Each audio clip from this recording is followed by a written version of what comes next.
here, ayan, yung ating Dell. Later on, i-unbox natin yan. Shout out sa ating mga very good na sales attendant. Ayan, magagandang sales attendant. Thank you! Ayan. Okay, see you later pag unbox natin dyan.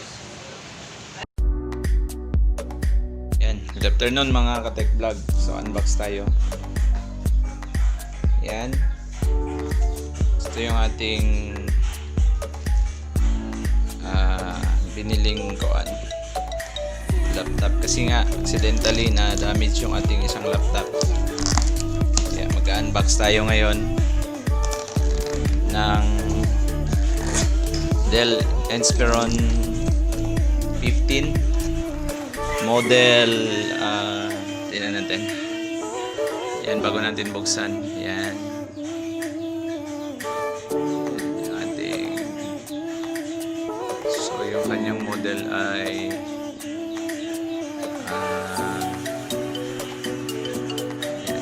Inspiron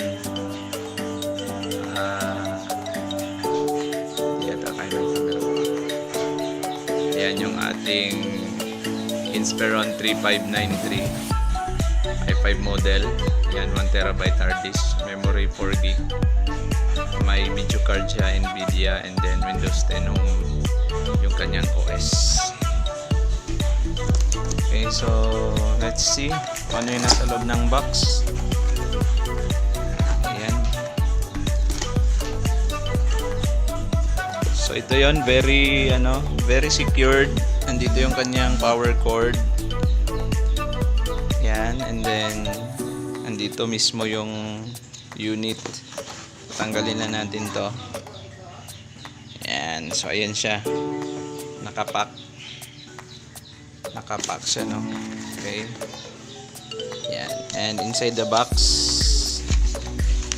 yan, dyan yung receipt, and may kasama siyang yan, manual.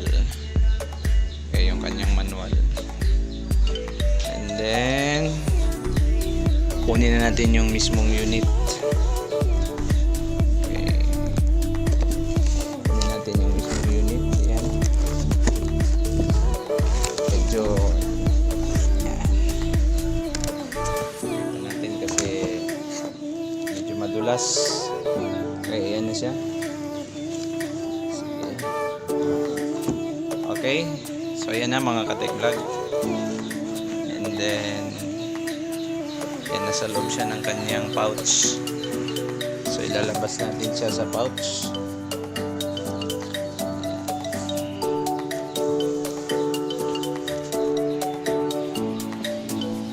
So ayan yung ating Dell Inspiron 15. Platinum silver yung kulay niya mga ka-tech vlog. And then may kasama siyang ayan, may kasama siyang bag. Ayan. Di backpack yung free needed. Ayan. Then ayan, check natin sa ilalim. Tingnan natin yung ilalim ng unit. Ayan.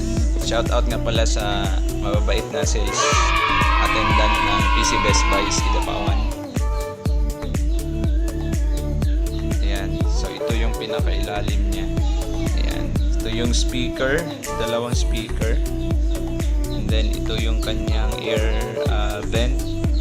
Tapos built-in yung kanyang battery. Ayan, tapos nandito yung kanyang exhaust. Ayan, ng kanyang yan dyan yung kanyang pinaka-exhaust. Yan. And nandito naman yung kanyang service tag. Yan, dyan. Sige, bubuksan natin. Meron siyang optical disk drive. Yan. May USB port. Yan, tsaka meron siyang SD card reader. Sa kabilang panel ay nandoon naman yung kanyang USB port, audio. Ayan, tsaka USB port, meron siyang LAN port, HDMI, at meron siyang Type-C USB port at power cord. Ayan. And so ito na yung natin. Titingnan natin yung... So, this is it. Yan siya. Yan.